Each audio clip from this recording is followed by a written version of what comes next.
Pada video pembelajaran kali ini, kita akan membahas mengenai Scrum. Scrum merupakan salah satu metodologi dalam pengembangan perangkat lunak, di mana di sini pada saat pengembangannya adalah terjadi kondisi pengembangan secara paralel, di mana di sini tidak bisa digunakan lagi pengembangan klasik yaitu metode waterfall, di mana pada metode waterfall proses satu harus selesai terlebih dahulu sebelum bisa melanjutkan ke proses kedua, ketiga, dan seterusnya. Adapun mengenai Scrum, itu merupakan salah satu metodologi yang tadi yang pengembangannya adalah berfokus pada hasil produk yang bagus dan waktunya bisa diselesaikan dalam waktu singkat. Ya, produknya itu dalam waktu singkat tapi memiliki kualitas yang bagus. Kemungkinan di sini untuk Scrum itu harus dapat kita lihat pengembangannya secara rutin. Ya, proses pengembangannya itu harus bisa dilihat secara jelas. Kemudian di sini pada pengembangan produk yang lumayan besar skopnya, di mana memiliki banyak fitur atau menu-menu, maka di sini harus ditentukan terlebih dahulu mana yang terlebih dahulu harus diselesaikan. Ya, di mana prioritasnya itu ditentukan oleh pengguna sistem. Kemudian, karakteristik dari Scrum. Di sini, tim bergerak secara mandiri. Meskipun pengerjaan dalam produk itu secara berkelompok, tapi harus individunya itu mampu bekerja secara mandiri dalam menyelesaikan produknya. Kemudian di sini dikatakan produk itu dikembangkan dalam serangkaian sprint. Jadi apa itu sprint? Sprint itu adalah proses-proses yang perlu dilakukan, tahapan yang dilakukan dalam menyelesaikan sebuah produk. Misalkan tadi memiliki banyak fitur A, B, C, D. Nah, untuk menyelesaikan fitur A, apa saja yang harus dilakukan? Proses apa saja yang harus ditempuh untuk menyelesaikan fitur A? Nah, itulah dituliskan dalam serangkaian maksudnya sprint di sini. Kemudian, kita juga harus mengetahui apa sih kebutuhan dari produk yang akan kita kembangkan itu. Apa saja yang bisa dilakukan oleh produk tersebut. Dan itu dicatat dalam sebuah yang namanya backlog.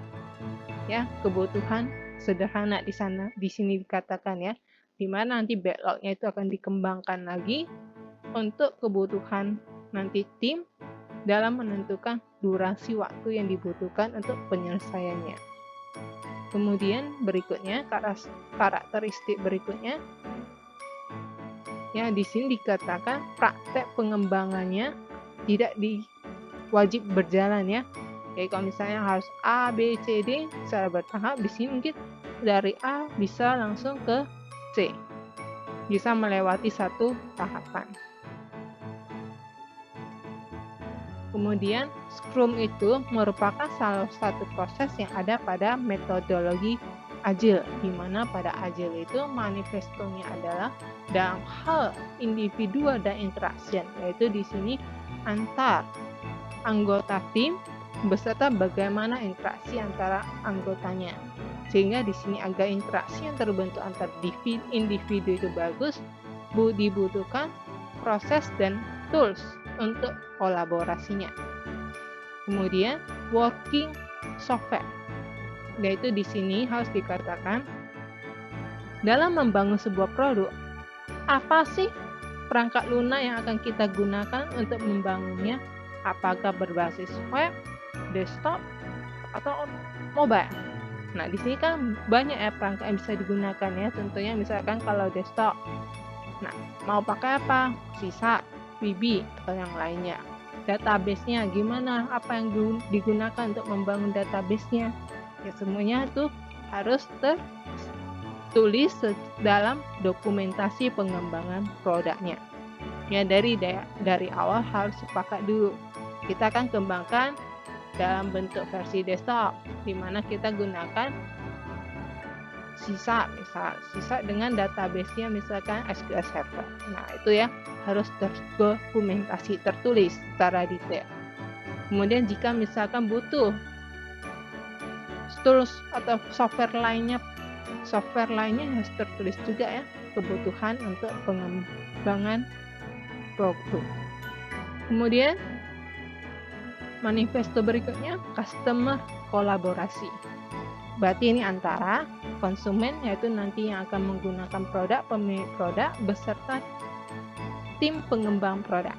Harus sudah ada kolaborasi. Yang dimaksud di sini adalah kesepakatan terhadap produk yang akan dikembangkan, seperti menu atau fitur yang ada pada produk, dan itu semua tertulis dalam kontrak negosiasi.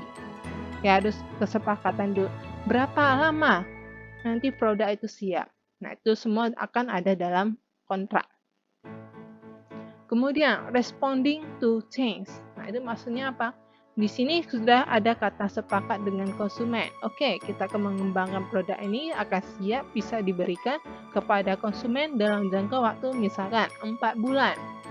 Nah, dalam 4 bulan itu apa saja akan kami kerjakan? Ya, ditulislah apa rencana-rencananya, gancaknya, gimana prosesnya, apa saja, ya kan? Makanya di situ dibuatlah plan, sebuah rencana pengembangan produk. Kemudian setiap anggota tim yang ditunjuk yang bertugas pada bagiannya harus mampu menyelesaikannya sesuai dengan waktu yang telah disepakati. Nah, itulah ya yang dikatakan Agile Manifesto.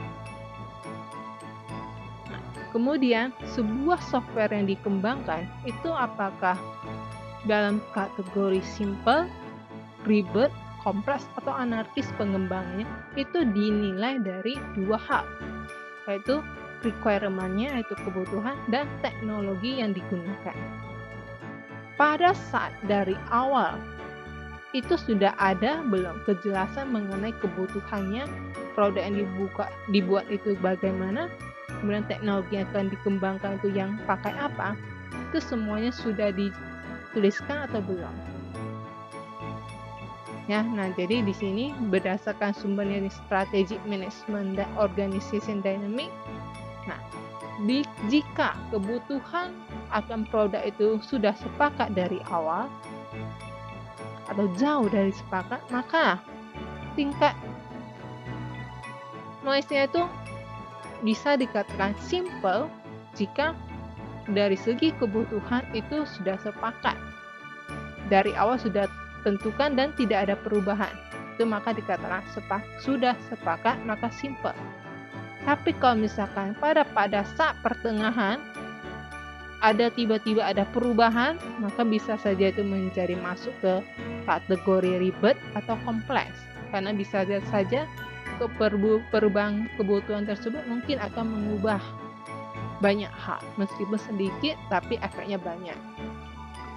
Ya, tapi kalau misal kebutuhan itu dari kesepakatan awal itu jauh berbeda dengan yang dinilai, itu bisa menyebabkan menjadi anarkis. Ya, lah saya mintanya begini, kenapa hasilnya begini, tidak sesuai. Nah, itu maka bisa terjadi antara konsumen dengan pengembang, ya terjadi cekcok ya, maka itu bisa terjadi anarkis. Begitu juga dengan dari segi teknologi. Ya, mungkin kalau dari teknologi, dari sisi konsumen yang mungkin hanya menentukan, saya mau desktop atau web atau Android. Nah, tapi untuk membangunnya kan bisa banyak. Nah, itu kan ditentukan oleh tim. Nah, jika dari awal tim itu menentukan sudah jelas teknologi apa saja akan digunakan, maka itu bisa ke kategorinya untuk simple.